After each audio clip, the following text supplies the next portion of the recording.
Hello students, welcome to EPG Pathshala. I am Dr. Ayushi Paliwal from Deshbandhu College, University of Delhi.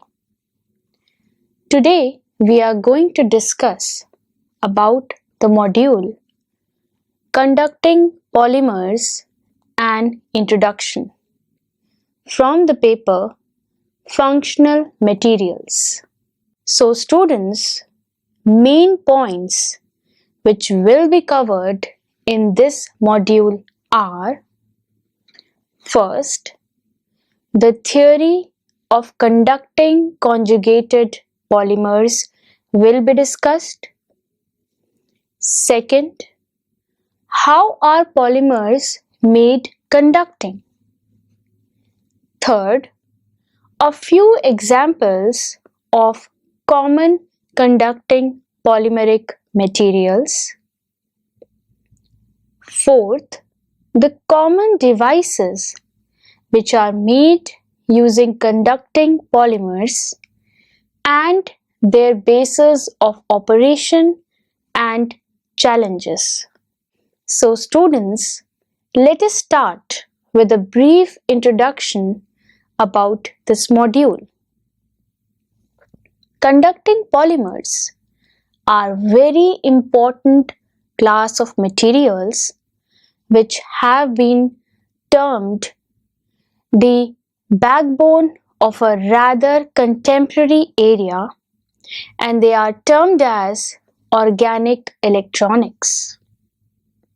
Typically, we perceive the polymers to be non-conducting materials which are mostly used as insulators, where one does not want to conduct the electric current. However, with the advent of conducting polymers, typically pi-conjugated polymers and oligomers, which could be made semiconducting, if not metallic, a plethora of research avenues opened up. This started mainly with the discovery reported by Alan Hager, Alan McDermott, and Shirakawa and the co-workers in 1977 that the polymers such as polyacetylenes could be made highly electrically conducting when they are subjected to a redox chemical treatment leading to oxidative doping with iodine. This discovery eventually resulted in the award of 2000 Chemistry Nobel Prize to these three scientists for the discovery and the development of conductive polymers. Whilst the inorganic semiconductors continue being used in many devices, today one can witness the success of conducting polymeric materials in the form of organic light-emitting diodes and displays commercialized by several manufacturers such as Samsung, LG, Sony, etc. Organic solar cells and a variety of organic devices such as sensors, which could soon lead to commercialization. In these series of a few lectures, we will develop the main important aspect of these materials, namely the fundamental principles of these materials, common devices and how can we fabricate, and their principles and applications. Conducting polymers. A typical polymer chains consist of several monomer units whose number can vary from several thousand to millions, such as in polyethylene, polypropylene, etc. In such polymers, valence electrons are sp3 hybridized, leading to a covalent bonding between the monomers. These electrons possess very little electrical mobility and hence render the materials to be electrically non-conducting or insulating. In contrast, the conducting polymers are conjugated materials where the backbone of polymer chain consists of sp2 hybridized carbon atoms, leading to the formation of three strong sigma bonds, which can be seen in the figure. For example, in polyacetylene, each carbon is bonded to one hydrogen atom and two neighboring carbon atoms. The one valence electron left over occupied the pz orbital orthogonal to the signal bonds and is called as pi electron. These pz orbitals consisting of pi electrons associated with each carbon atom in the monomer unit overlap with each other in the polymer chain, forming a bond known as pi bond, which is shown in the figure below. At times, these orbitals are also called as delocalized orbitals because half-filled nature. The electrons residing in these delocalized orbitals may end up having higher electrical mobility, particularly when the material is doped. The doping, for example, via oxidation or chemical redox reaction, removes some of the delocalized electrons and makes energy states available for the conduction across the array of delocalized pz orbitals. The process is shown schematically in the below figure. Typically, most of the polymers are p-type as a result of oxidative doping.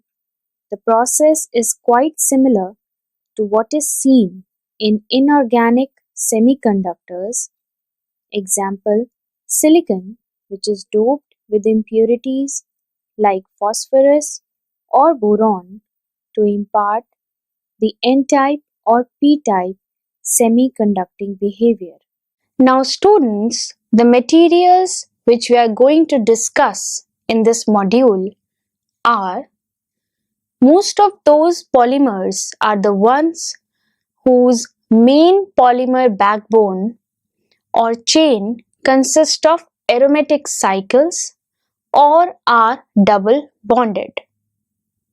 So the first one is polyfluorenes, polyphenylenes, polynaphthalenes and polypyrenes without any heteroatom.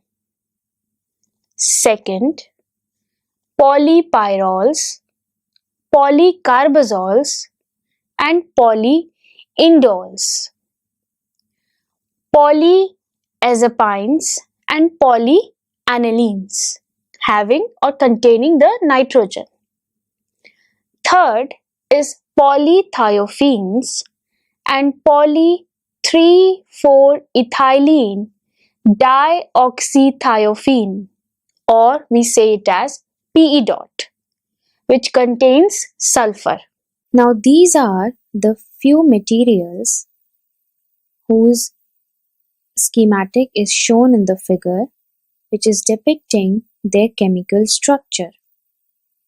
Among these, polyaniline or pani, PPV, and polythiophene have very well researched materials due to their suitability for applications. For example, PPV, polythiophene, and their derivatives have been extensively studied for organic cell devices as they have quite appropriate light absorption characteristics along with the semiconducting nature. On the other hand, polyaniline or pani has been well studied due to its higher conductivity and is suitable for the devices such as electrode material, packaging industry, automotive industry, etc. Materials characteristics. This table lists some important conducting conjugated polymeric materials along with their electrical conductivity values.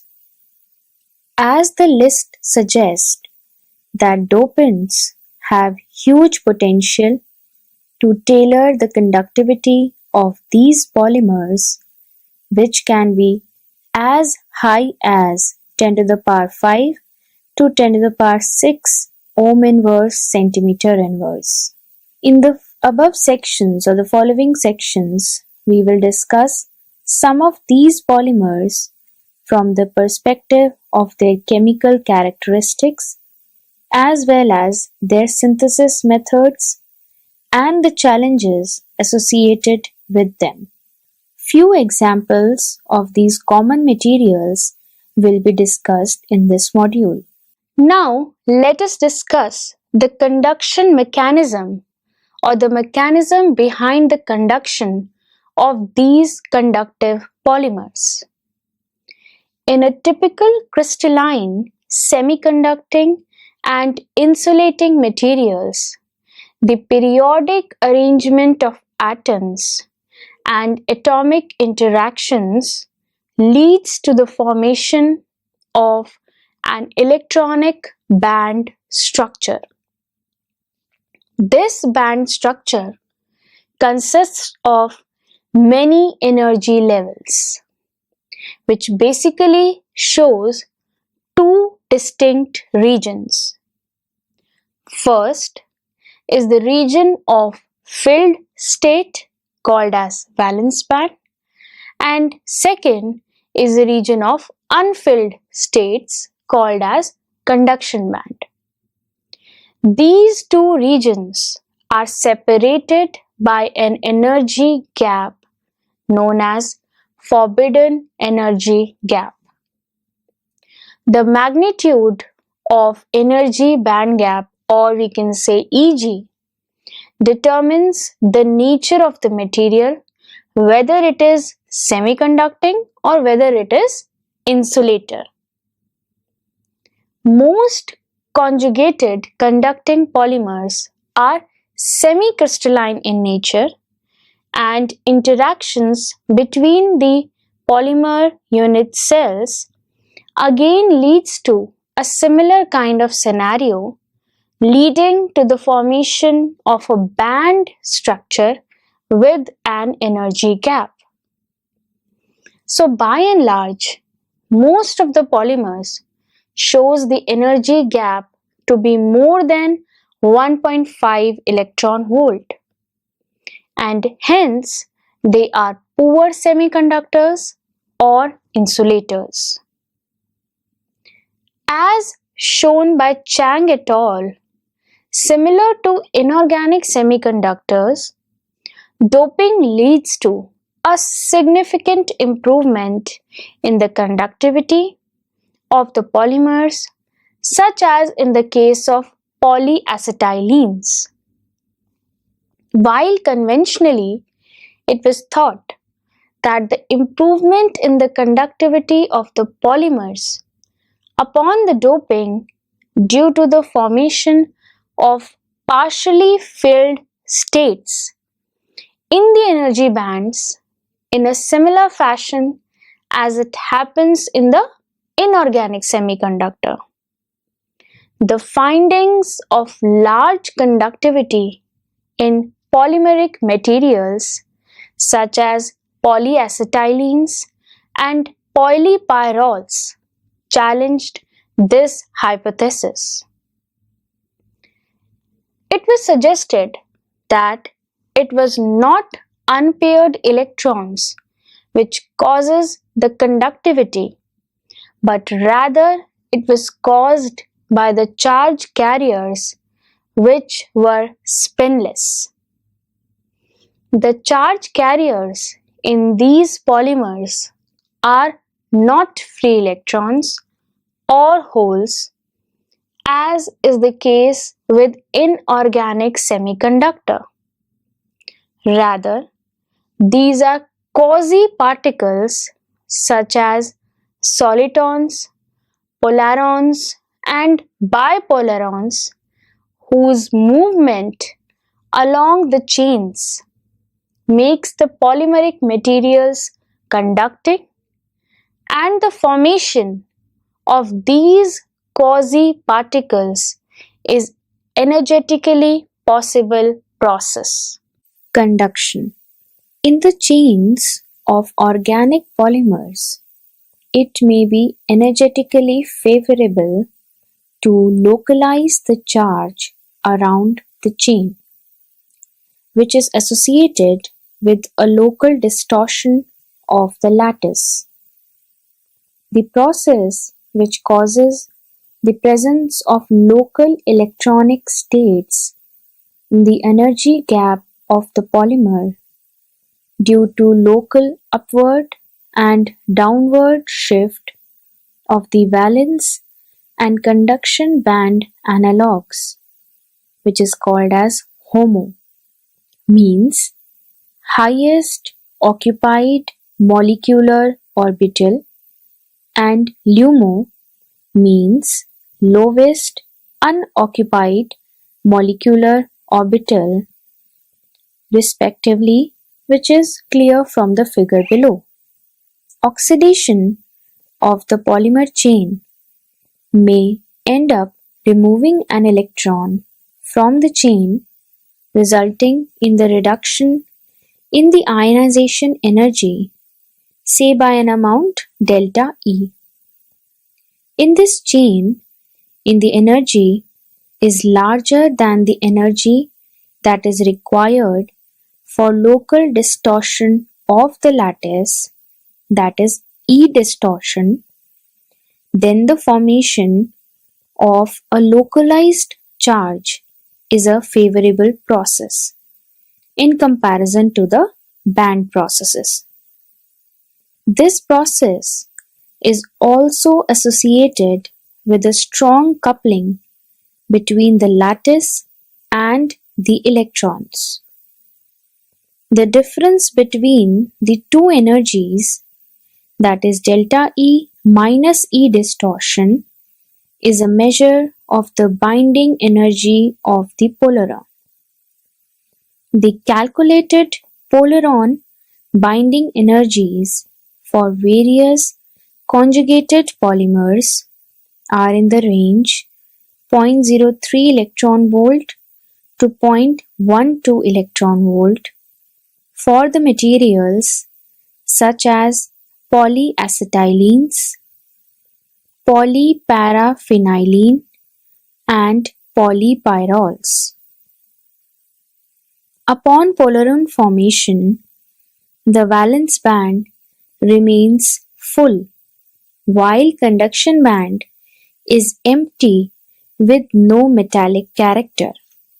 This figure shows the schematic of the formation of a polaron, bipolaron, and soliton in organic polymers. Now, the explanation is as follows: that the removal of a second electron from the polymer chain, that is, dimerization results in the formation of a polaron or a bipolaron. That is, by removing an electron from already formed polaron, which is clear from the figure also. This process is also energetically stable despite the higher Coulombic repulsion between the two charges of the same sign confined to same location in the lattice, that is, to the same polaron. The Coulombic repulsion is also screened by the presence of dopants with opposite charges in the polymer chains. The binding energy of bipolarons is calculated to be larger than that of polarons.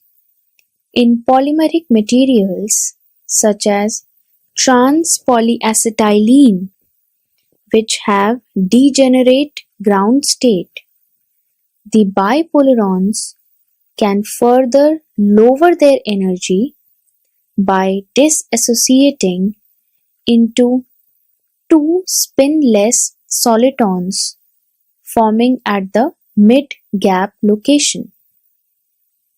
Now here the students can be noted that the bipolaron can also be called as dianion. It must be noted that the solitons do not form in the materials such as polypyrrole, polythiophenitic, which do not have a degenerate ground state.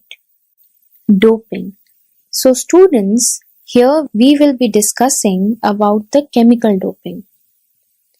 Let us start with a brief introduction. What is the need for the doping of polymers? Doping of polymers is a tremendously powerful tool to tailor their electrical behavior from being a metal into an insulator and is performed at much higher levels, that is 20 to 40% in conducting polymers than in semiconductors. For example, conductivity of polyacetylene changes by 7 orders of magnitude upon AsF5 doping. Chemical changes leading to the changes in the electrical behavior are achieved by doping the polymer either by chemical route or by electrochemical route as each repeat unit.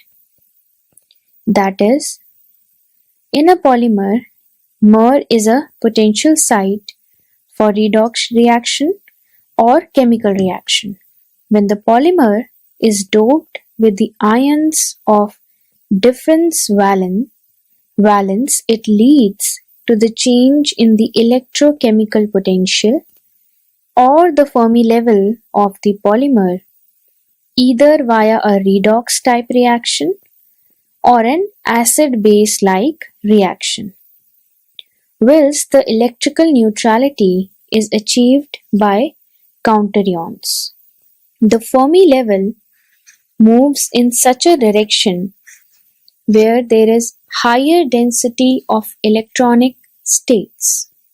The charged species caused as a result of doping lead to the development of electrical conductivity, with these charge carrier moving along what is called as pi bonded highway. However, disordered structure of polymers limits the electrical mobility of the carriers. Doping in the conjugated polymers can be achieved by a number of methods. First is chemical, second is electrochemical, then photochemical or interfacial. So here we will be discussing about the chemical doping. Chemical doping is based on the principle of charge transfer, which utilizes the redox chemistry, that is either oxidation or reduction. Doping with the p-type dopant results in the oxidation via the removal of electrons, whilst n-type doping results in the reduction of the polymer by adding the electrons. Now these are the reactions that illustrates the two kinds of doping phenomenon. First we will discuss about the p-type doping. Doping of trans polyacetylene with an oxidizing agent such as iodine, leading to nearly 6 orders of magnitude increases its conductivity. So the following reaction corresponds to the p-type doping. Now next is the n-type doping. Doping of trans polyacetylene with electron donors such as sodium. This is governed by the following reaction. It is also been found that n-type and p-type doping also compensate each other. Now students, we will discuss the next type of doping, that is electrochemical doping. Although chemical doping is a straightforward and a simple way of doping the polymers, the control of the dopant amount can be difficult. While high doping yields good results, moderate levels are not so easy, and they are found to result in inhomogeneous doping. So, to circumvent this problem, Nigaret et al. Invented a process which is called as electrochemical doping. In electrochemical doping, a polymer is coated with the electrode and another electrode is kept in an electrolyte. For example, polymer electrode can be trans polyacetylene, which is coated with a positive electrode, and the other metal electrode is chosen as the negative electrode, and they both are immersed in an electrolyte, which is a solution of LiClO4 in propylene carbonate. Once the DC power is applied to this electrochemical system, the electrode attached to the polymer supplies redox charge to the polymer.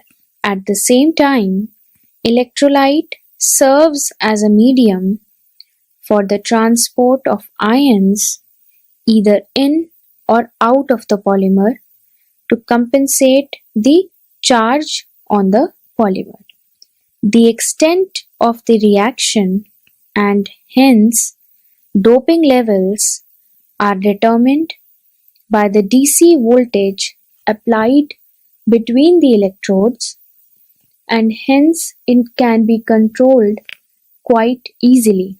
Also, the process is reversible so that one can achieve doping as well as undoping. Also, both N and P type of doping is feasible. Now, these are the reactions which represents the electrochemical doping mechanism. In the case of P-type doping, there is Li plus 1 Bf4 minus 1 in the solution form plus pi polymer gives lithium electrode plus pi polymer plus 1 Y Bf4 minus 1 Yn.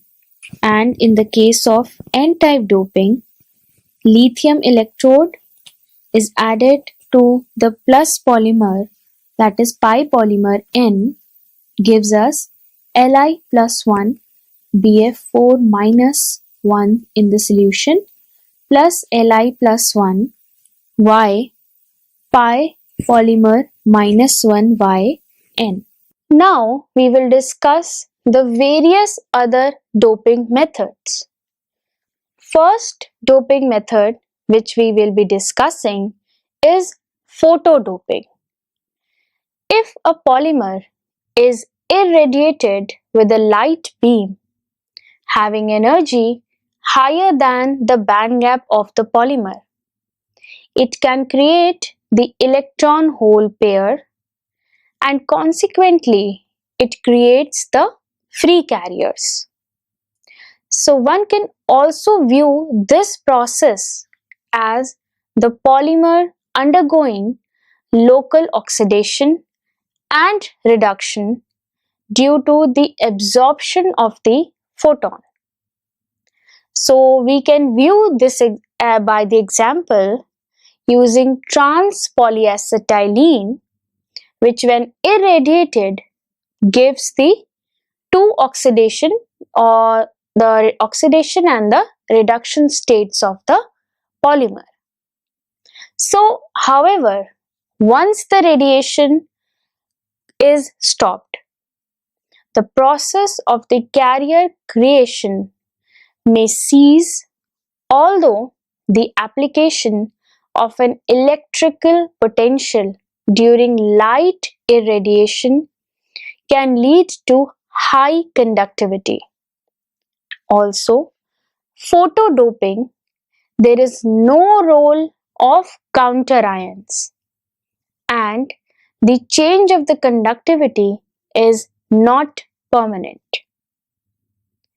Next type of doping which we are going to discuss is the doping by the charge injection. Since conducting polymers are used in device applications, they are often in contact with the metal electrodes. For example, metallic contact can inject electrons and holes into the pi plus and the pi bands respectively.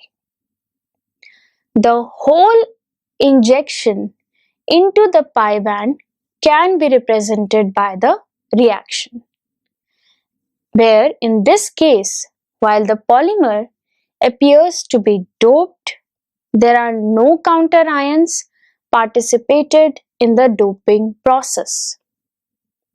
The polymer is again either oxidized or reduced depending on whether the electrons are added or removed.